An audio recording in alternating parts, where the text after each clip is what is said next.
Boa noite. Então, já estamos aí indo para 8 horas da noite, ou seja, estou completando 72 horas de jejum seco, sem ingestão de nada nem água. Terceiro dia de jejum já, então. Primeiro relato de hoje. Ontem eu comentei que eu estava percebendo já sutilmente algumas desintoxicações, já algumas reações. E hoje, logo cedo, eu já amanheci levemente irritada. E isso é uma característica de jejum, de desintoxicação. Então, de cara, aí já vai a minha primeira dica para vocês, tá? É muito importante, quando as pessoas fazem jejum, compreender que a irritabilidade, ela acontece. Então, quando a gente está em retiro, por exemplo, acompanhando pessoas, a gente tem que ter essa compreensão também. Mas a pessoa, quando ela está fazendo, que nem eu estou fazendo agora, cotidianamente, na minha casa, enfim, a gente convive com outras pessoas, principalmente com os nossos familiares, nossos entes queridos. E é importante a gente compreender que eles não têm nada a ver com isso, né? Então, é respirar fundo, ter essa consciência de que isso é uma questão sua e se acalmar mesmo, dar uma volta, espairecer, pensar em outra coisa, entender que provavelmente aquilo que está te incomodando é muito mais algo seu do que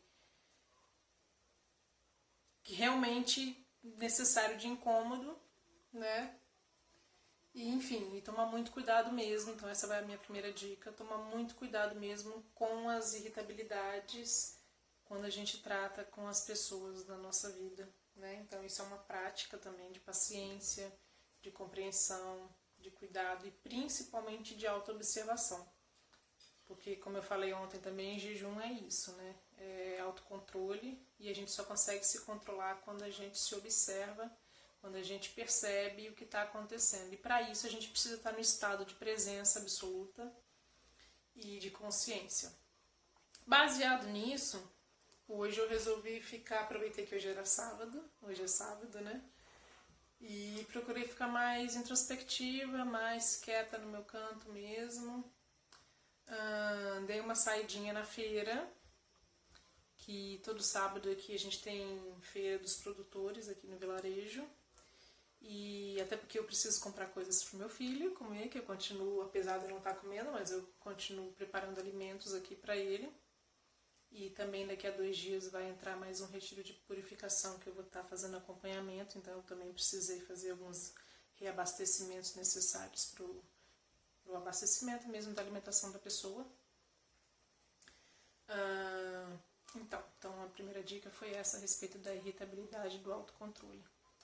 A segunda questão que eu quero falar com vocês hoje é sobre a questão do paladar, né? Os ataques de paladar, que já começaram, isso é muito comum, na verdade acontece com praticamente todas as pessoas. O que é esse ataque de paladar?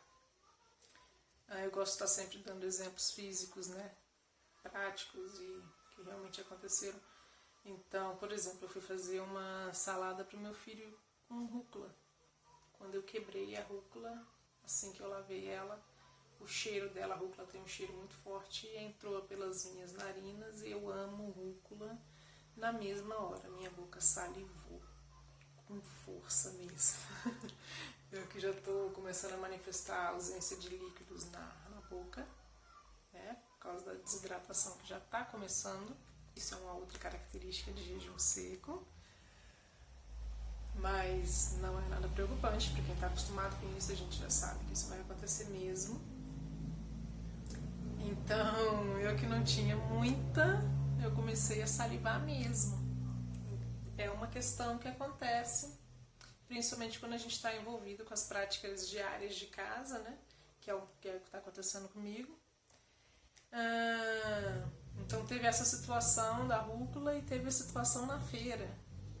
Que eu costumo ir na feira e tomar caldo de cana. Eu não posso tomar muito caldo de cana, meu organismo não aceita muito. Mas eu tenho o costume de tomar um pouquinho quando eu vou à feira e literalmente eu fugi do feirante da cana hoje. Então é isso. Então a outra dica que eu vou dar é essa mesmo. Quando a gente está em retiros mais profundos, principalmente, não que um retiro simples isso não possa acontecer com a pessoa, mas quando a gente está com retiros mais profundos, esses ataques de paladar, eles acontecem. E a dica é a mesma de ontem, quando eu falei sobre os ataques mentais, né? Para não ficar criando turbulência mental por conta do que está acontecendo. Então, você simplesmente se coloca no seu estado de jejum, põe a sua concentração em prática, o seu autocontrole, e mais uma vez eu vou repetir a mesma frasezinha de ontem, vontade é uma coisa que dá e passa, e você segue, né? Segue perseverante, porque realmente passa. Agora, por exemplo, não passa de uma memória que eu tive no meu dia de hoje, tá? Então, parece que é bobeira, mas para quem tenta várias vezes fazer jejum e não consegue, essas coisas derrubam as pessoas, tá? Então, eu quero também que vocês compreendam a diferença entre quando que é um ataque mental, que foi o que aconteceu ontem, o exemplo que eu dei ontem, né, de você ver a substância ou lembrar da substância e ter vontade dela, e quando é um ataque de paladar mesmo, ou seja, o seu corpo ele já está há um tempo sem ingerir nada e ele começa a sentir falta mesmo do sentido mesmo do paladar, né? Então, e esse sentimento ele gera desejo. Então existe essa diferença, tá? Então seria para hoje só essas duas dicas que eu estaria dando. Mais uma vez eu vou falar que eu não sei até quando eu vou seguir o jejum, eu estou me sentindo ótima, muito bem. Só com essa questão da interiorização mesmo, hoje eu quis ficar mais quietinha, tomei um banho de banheira, isso me fez dar uma boa centrada, que foi muito bom, passei um óleo de capim-limão, que também ajudou bastante. Quem está fazendo jejum seco, em geral, é muito bom os banhos de imersão. Mais uma dica. E é isso, tá? Quem quiser fazer algumas perguntas pode me mandar. De preferência, eu peço que seja por mensagem. Não nos tópicos lá embaixo. Já algumas pessoas me procuram para falar sobre a questão espiritual dentro da prática de jejum. Eu não estou querendo entrar muito nesse assunto nesses vídeos, porque, enfim, eu quero mais me focar nessa questão comportamental do jejum. Quem sabe, talvez lá para frente, eu relate algumas experiências que sim, já estão acontecendo. Quem me conhece sabe também que eu tenho experiências nesse sentido. Mas eu tô guardando. Vamos ver aí o que eu faço no futuro. E outra coisa foi que as pessoas me pediram que eu não me restringisse apenas ao Instagram. Então esses vídeos eu postei nos meus grupos voltados para o processo dos 21 dias e os retiros que eu faço. Então, ou seja, são 2 grupos, páginas que eu tenho no Facebook. Então eu andei postando lá e também no canal no YouTube. Então quem tiver interesse, sei lá, divulgar para outra pessoa, é só ir lá no canal e compartilhar, sem problema. Estamos aí para isso. Tá bom, amados? Então, acho que é só isso por hoje. Um beijo no coração de todos.